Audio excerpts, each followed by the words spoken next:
Բարև ձեզ սիրելիներ, այսօր ես առավոտյանը, երբ որ Աստվածաշունչը կարդում էի դատավորաց 16:20, իմ սրտից կպավ եւ ցանկացա, որ ձեզ հետ նույնպես կիսվեմ։ Եվ այդ խոսքերը հետեւյալն էր. նա չգիտեր, որ Տերը հեռացել էր իրենից։ Աստվածաշնչի ամենացավալի եւ ահարկու տողերից մեկը սա է, թանկագիններ։ Այս կարդալիս մարդու սիրտը սարճում է։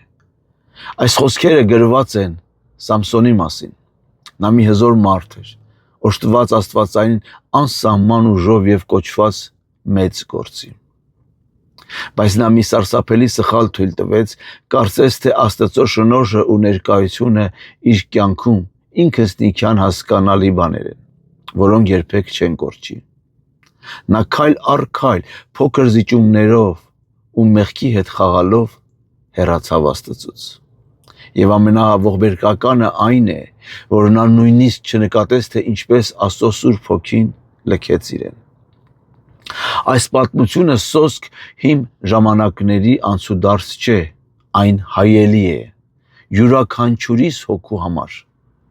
զգուշացնելով մեզ հոգևոր անզգայացման մեծագույն վտանգի մասին։ Աստված երբեք հանկարծակի առանց պատճառի, կայծակով ու ամպրոպով չի լքում մարդուն։ Դա տեղի է ունենում լուռ ու կամաց-կամաց։ Մեղքը ունի մի խաբուսիկ ու վտանգավոր հատկություն։ Այն մեզ անզգայացնում է։ Սամսոնը խախտեց իր ուխտը, մոտեցավ արգելված սահմաններին, մինչև որ մեղքը դարձավ սովորական բան։ Նա արթնացավ եւ ասեց. այս անգամ էլ դուրս կգամ ու կթոթափվեմ։ Նա կարծում էր, թե ամեն ինչ առաջվա պես է, բայց ներսում արդեն կատարյալ դատարկված էր։ Այսօր թշնամին նույն մարտավարությունն է օգտագործում մեր դեմ, թանկագիններ։ Նա մեզ չի ստիպում մեկ օրում ուրանալ Աստծուն, նա պարզապես առաջարկում է փոքրիկ զիջումներ։ Երբ աղոթքը դառնում է ձևական կամ ընդհանրապես դադարում է, երբ Աստծո խոսքը կարդալու ժամանակ չեն գտնում, երբ սկսում ենք արդարացնել մեր փոքր մեղքերը, սուտը, բամբասանքը, հպարտությունը կամ աշխարհիկ հաճույքները, մտածելով, թե վերահսկում ենք իրավիճակը։ Չխաբվեք, սիրելիներ։ Մենք կարող ենք շարունակել, գնալ եկեղեցի, խոսել հավատքի ու կրել հրաշալի քրիստոնյա անունը, բայց հոգով լինել լիովին հեռացած Տիրոջից։ Ամենամեծ ողբերգությունը Աստծո ներկայությունը կորցնելը ու դա չզգալն է։ Այս պատմությունը մեզ վախեցնելու կամ դատապարտելու համար չէ, այլ մեր աչքերը բացելու, քանի դեռ ուշ չէ։ Այսօր Աստծո խոսքը հնչում է որպես զարթուցիչ մեր հոգիների համար։ Սա իր անսահման սիրո հիշեցնումն է, որովհետև նա չի ուզում, որ մենք հասնենք Սամսոնի ողբերգական վախճանին, ում ուժը կորցնելուց հետո թշնամին կուրացրեց։ Ոչ միայն ֆիզիկապես, այլ նաև հոգին։ Մեղքը միշտ կուրացնում է մարդուն։ Ապաշխարությունը ոչ թե պարզապես պատժից վախենալն է կամ սխալների համար տխրելը, այլ ուղղության ամբողջական փոփոխությունը։ Դա ցավելն է Աստծո սիրտը կոտրելու համար։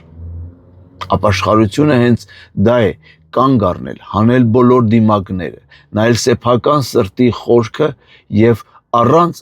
արդարացումների ասել. Տեր, ես մեղանչել եմ։ Ես թույլ եմ տվել, որ աշխարհը ինձ գրավի, իմ ուժերով ես ոչինչ եմ, ինձ քո շնորհն է պետք։ Արդյոք քո սրտում դեռ վառ է Աստծո հանդեպ առաջին սերը։